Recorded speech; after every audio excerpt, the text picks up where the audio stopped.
Halo, kembali lagi di video pembelajaran untuk mata kuliah statistik. Nah, di video kali ini saya akan menjelaskan tentang uji komparatif beda rata. Nah, berdasarkan dari kata komparatif yang artinya bahwa membandingkan. Nah, dengan demikian kita tahu bahwa tujuannya ini adalah membandingkan dua rata yang berbeda, ya, sekurang-kurangnya dua. Nah, di part 1 ini saya akan membahas tentang sedikit konsep uji komparatif beda rata, kemudian ulasannya lengkap, dan ini untuk sampelnya satu, maksudnya hanya dari satu sampel atau dari satu populasi, dan sampelnya itu sifatnya independen dan menggunakan uji Z. Nah, pertama-tama kita harus mempelajari dulu atau mengetahui dulu terkait dengan trik menyelesaikan masalah. Nah, trik menyelesaikan masalah ini akan berlaku pada semua part, oke ya, terkait dengan uji komparatif. Yang pertama adalah tentukan kata kunci tujuan penelitian. Nah, mengapa kita harus tentukan dulu kata kunci tujuan penelitian? Nah, ini akan berpengaruh pada H1, yang mana tujuan penelitian kita letakkan di H1 dan dengan harapan bahwa H0-nya ditolak atau kebalikan dari tujuan penelitian tersebut ditolak. Nah, terkait dengan hal tersebut juga saya sudah bahas di konsep tentang uji hipotesis. Kemudian yang kedua, kita harus menentukan berapa jumlah populasi dalam soal. Jumlah populasi tersebut akan sangat berpengaruh ketika kita menentukan statistik uji apa yang akan kita gunakan. Jadi terdapat perbedaan antara statistik uji untuk satu populasi dan dua populasi. Seperti itu. Kemudian, tentukan tipe hipotesis. Nah, hipotesis yang akan kita pelajari dan sebenarnya sudah saya bahas di video terkait dengan uji hipotesis ada tiga. Ada tipe A, tipe B, dan tipe C. Nah, tipe hipotesis ini akan bergantung pada tujuan penelitian. Nah, nanti silakan dilihat kembali. Kemudian tujuan penelitiannya harus diletakkan di H1. Nah, kecuali kasus tipe A itu mengandung tanda sama dengan, maka ya, yang mengandung tanda sama dengan itu harus berada di H0. Itu sudah ketentuannya. Kemudian kita harus mengetahui apakah data terdistribusi normal atau tidak. Nah, kaitannya dengan terdistribusi normal atau tidak, nah, kita harus menggunakan statistik uji parametrik atau non parametrik, ya. Nah, ketika dia terdistribusi normal, maka kita harus menggunakan statistik uji yang sifatnya parametrik. Oke, dan yang keenam adalah apakah variansi pada populasi diketahui atau tidak. Nah, variansi pada populasi ini disimbolkan dengan sigma kuadrat, sedangkan variansi pada sampel disimbolkan dengan S kuadrat. Nah, variansi pada populasi tersebut diketahui atau tidak juga mempengaruhi statistik uji yang mana yang harus kita gunakan. Nah, namun pada kasus tertentu, misalnya dalam soal itu diasumsikan deviasi baku berlaku pada sampel berlaku pada populasi juga, maka kita anggap variansi populasinya diketahui. Nah, selain itu misalnya pada kasus-kasus jika N kecil berarti ukuran sampelnya lebih besar dari sama dengan 30, maka deviasi baku pada sampel tersebut juga berlaku pada populasi. Oke. Dan yang terakhir, setelah poin 1 sampai poin 6 kita sudah identifikasi dengan baik, maka kita dapat menentukan statistik uji yang tepat untuk digunakan. Nah, ini adalah tipe hipotesis yang saya jelaskan tadi, saya hanya review saja. Nah, ini untuk satu populasi, ya. Jadi bentuknya seperti ini, ada 3 tipe dan di sini ada mu-nya 1, maka ini untuk satu populasi. Kemudian hipotesis 0 dan hipotesis alternatif untuk 2 populasi. Nah, ini tipe A, tipe B, dan tipe C, namun masing-masing ini ada 2 mu, sehingga ini adalah hipotesis alternatif untuk 2 populasi.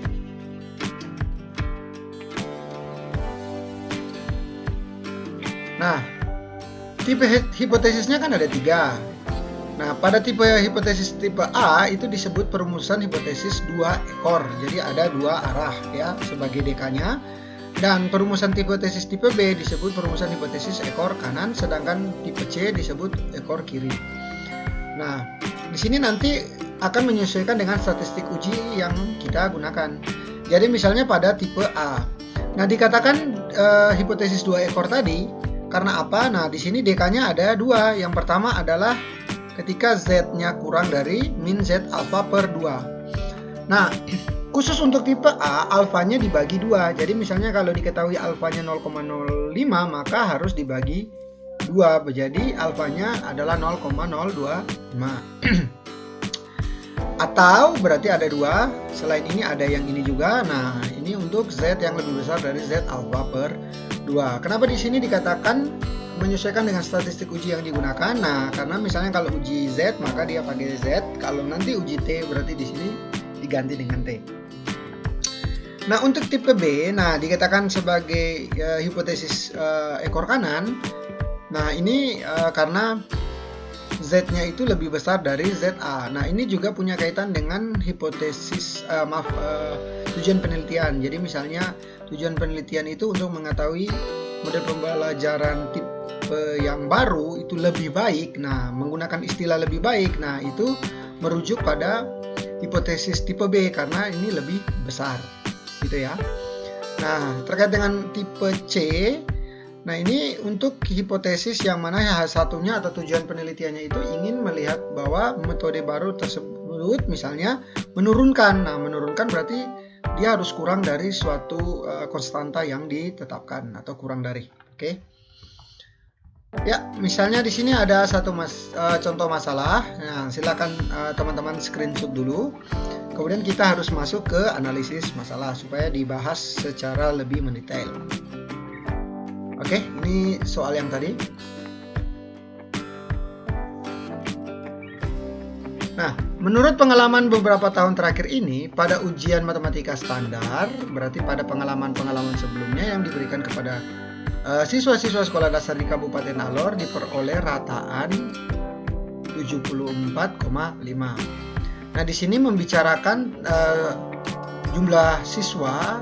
Nah, data siswa dari suatu kabupaten. Nah, berarti di sini adalah rataan, namun rataan pada populasi. Dengan demikian ini adalah mu. Nah, dengan deviasi baku 8,0. Nah, deviasi baku ini, deviasi bakunya siapa? Nah, nilai-nilai siswa dari sekolah dasar se-Kabupaten Alor.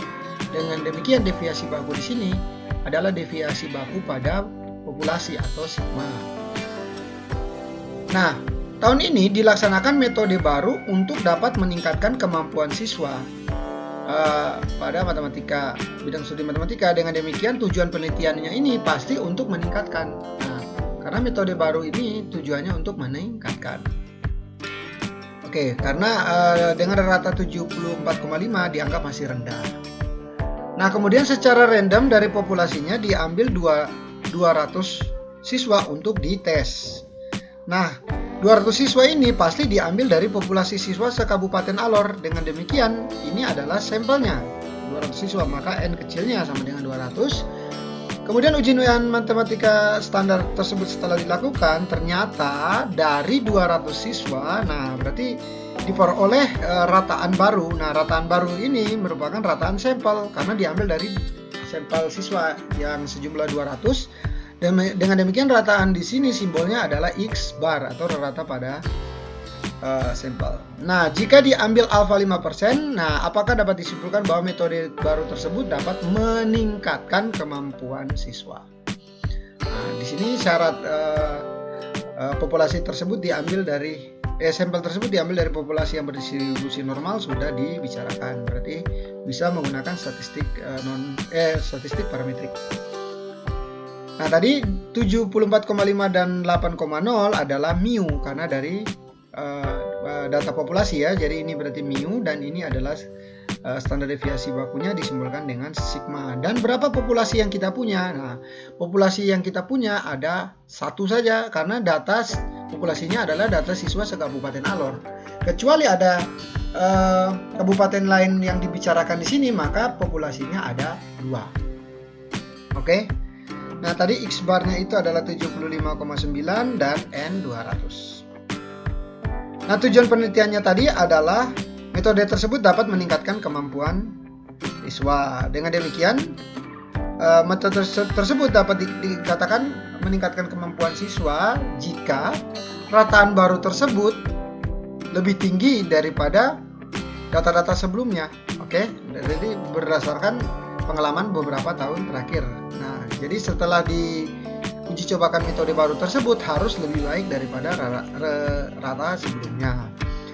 Nah, dengan demikian MIU ini adalah 74,5. Nah, ini dipandang sebagai MIU 0. Kenapa MIU 0? Nah, ini MIU yang diperoleh sebelum diterapkan metode yang baru. Nah, 200 sampel diambil untuk mengetahui apakah model baru tersebut dapat meningkatkan prestasi belajar matematika atau tidak. Oke. Nah, dengan demikian kita bisa merumuskan H0 dan H1. Seperti yang kita ketahui bahwa tujuan penelitian ini diletakkan di H1. Tujuan penelitiannya adalah metode baru tersebut dapat meningkatkan kemampuan siswa. Nah, berarti MIU yang baru lebih besar daripada MIU yang lama atau MIU 0-nya. Nah, dengan demikian MIU yang baru tersebut seharusnya lebih besar daripada MIU yang lama, yaitu rata yang lama, yaitu 74,5. Nah, hal ini berarti metode baru meningkatkan kemampuan siswa. Ini tujuan penelitian di H1, sedangkan H0 ini adalah negasi atau kebalikan dari H1.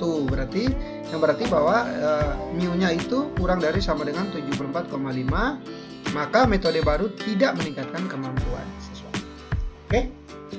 Nah, hipotesisnya adalah ini.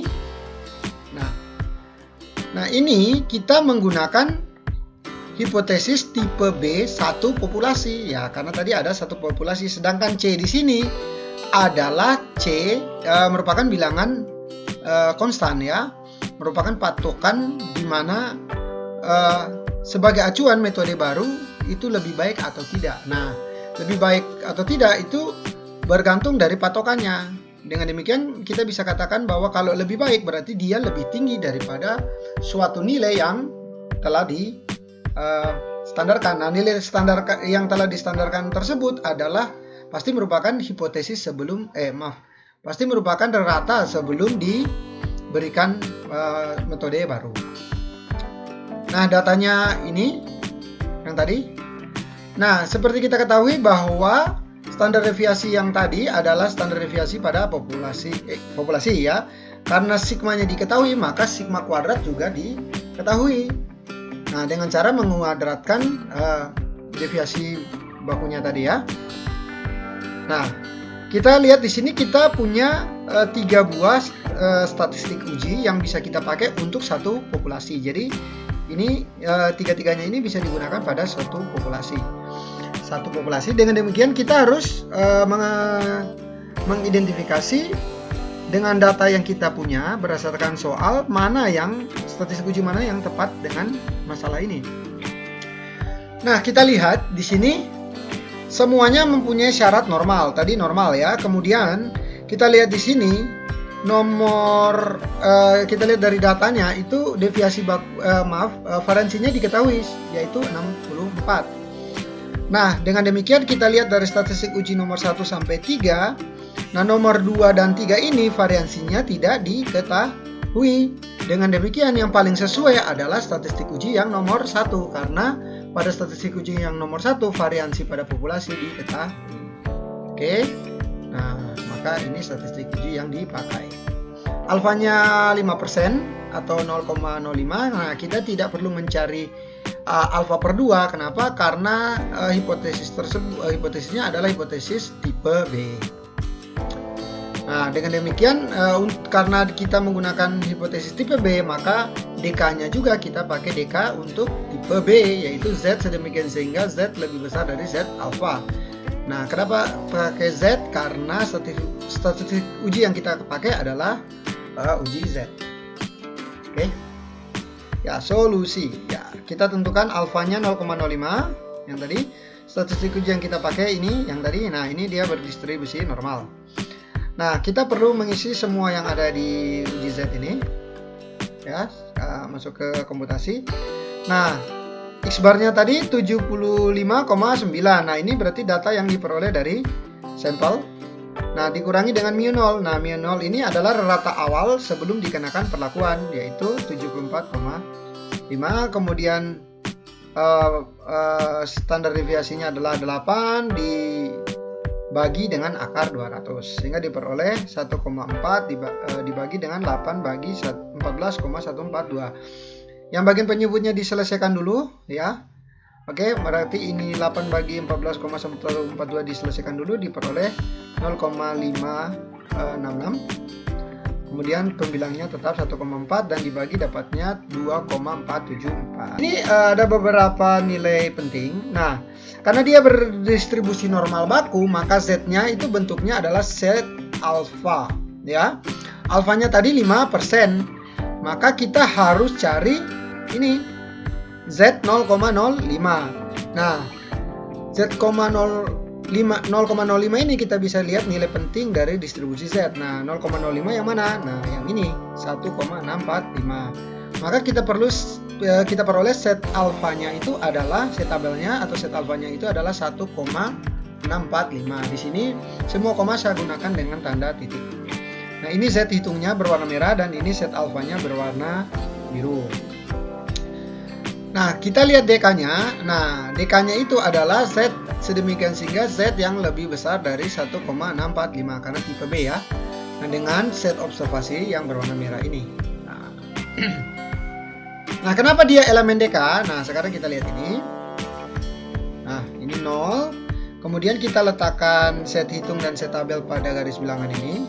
Nah, sekarang Z-nya itu daerah kritiknya dia lebih besar dari 1,645, berarti dari sini ke kanan ya.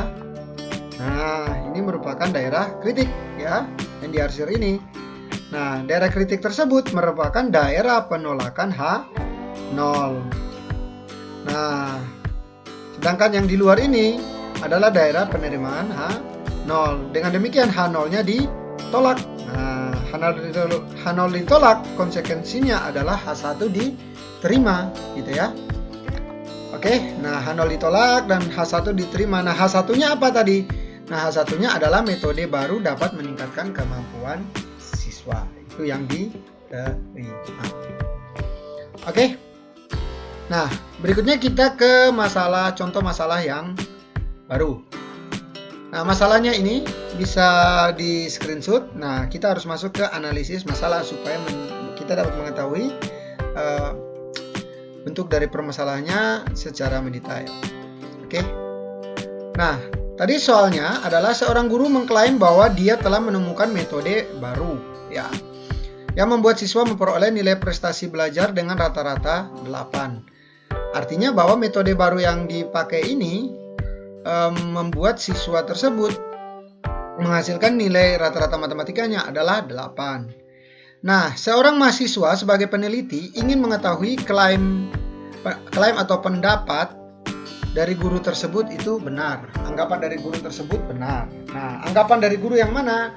Anggapan dari guru adalah rata-ratanya sama dengan 8. Dia membuktikan benar 8 atau tidak ya. Untuk itu, peneliti tersebut mengambil sampel sebanyak 50. Nah, 50 siswa ini adalah N kecil. Oke. Dan setelah diuji, ternyata nilai rata-rata siswa sebesar 7,8, berarti X bar. Ya, 7,8 ini X bar. Kenapa X bar? Karena nilai rata-rata di sini berasal dari 50 siswa. Nah, dengan deviasi baku itu 0,5. Nah, deviasi baku 0,5 ini merupakan deviasi baku yang ada pada sampel ya. Dengan demikian ini S bukan sigma. Nah, bagaimana kesimpulan mahasiswa tersebut jika diasumsikan sampel diambil dari populasi yang terdistribusi normal, berarti normalitasnya terpenuhi dengan alfanya 1% ya. Ini nilai alfanya. Oke, solusi.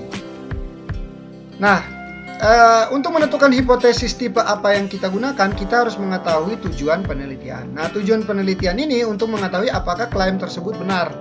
Nah, klaim tersebut benar jika rata-ratanya 8 ya. Klaim guru tersebut tidak benar kalau rata-ratanya tidak sama dengan 8 ya, atau kebalikannya. Nah, dengan demikian maka kita menggunakan uji hipotesis tipe A. karena mengandung tanda sama dengan 8 atau tidak sama dengan 8. Jadi ini tidak berpengaruh terhadap lebih besar, lebih kecil, atau meningkatkan atau tidak meningkatkan. Nah, kemudian kita perhatikan bahwa di sini sudah saya jelaskan tadi, jika n lebih besar sama dengan 30, maka deviasi baku jika diketahui, maka deviasi baku tersebut adalah deviasi baku sampel. Namun karena n lebih besar sama dengan 30, maka berlaku juga pada populasi. Berarti dengan demikian deviasi bakunya pada populasi diketahui, maka variansi pada populasinya juga diketahui.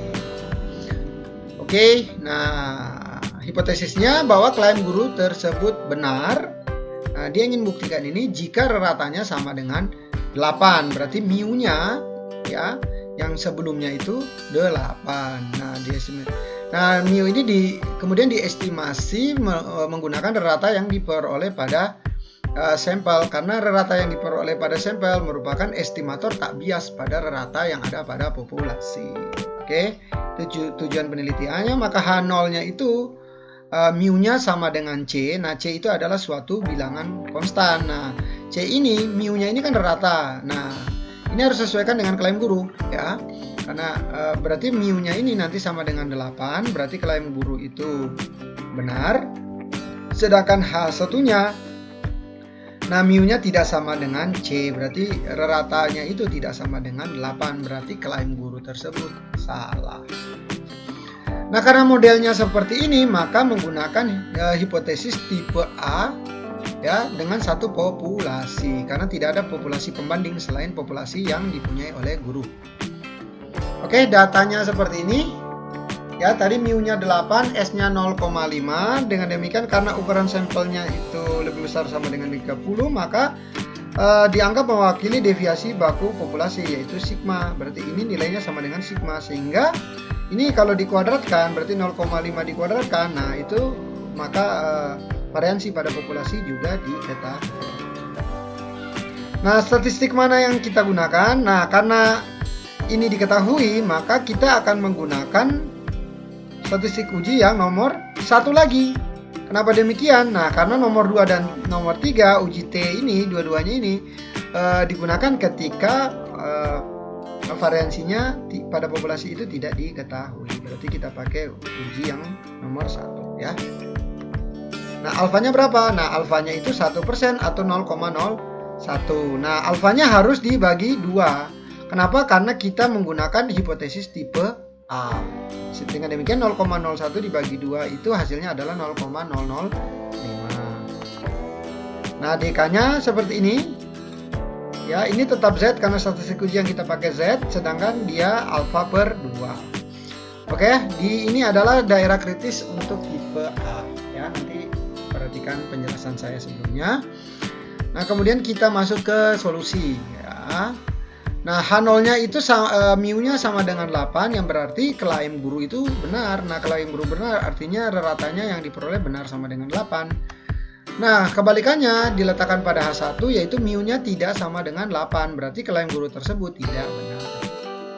Nah, alfanya ini dan alfa per 2-nya itu 0,005. Statistik uji yang digunakan adalah nomor 1 ya, dia berdistribusi normal baku seperti ini rumusnya.